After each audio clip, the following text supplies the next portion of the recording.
ஆண்டவராகிய இயேசுவின் நாமத்துக்கு மகிமையாய். சங்கீதம் 29வது சங்கீதம் 11வது வசனம் சொல்லுது, கர்த்தர் தமது ஜனத்துக்கு பலன் கொடுப்பார், கர்த்தர் தமது ஜனத்துக்கு சமாதானம் அருளி அவர்களை ஆசீர்வதிப்பார்.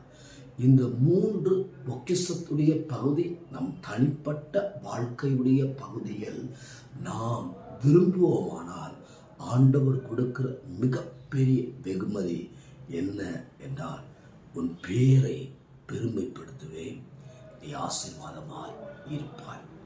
அது மாத்திரமல்ல, ஆண்டவருடைய நாமத்துக்கு மகிமையாய் இந்த 3 பொக்கிஷத்தையும் தனிப்பட்ட வாழ்க்கையில் காத்துக்கொள்வோமானால் ஆண்டவருடைய நாமத்துக்கு மகிமையாய் உன்னை புகழ்ச்சியும் கீர்த்தியுமாய் வைத்து ஆசீர்வதிக்கிறவராக இருக்கிறார். இன்றைய நாள் ஆசீர்வதிக்க விரும்புகிறார். அர்ப்பணம் செய்வோம். ஆமென்.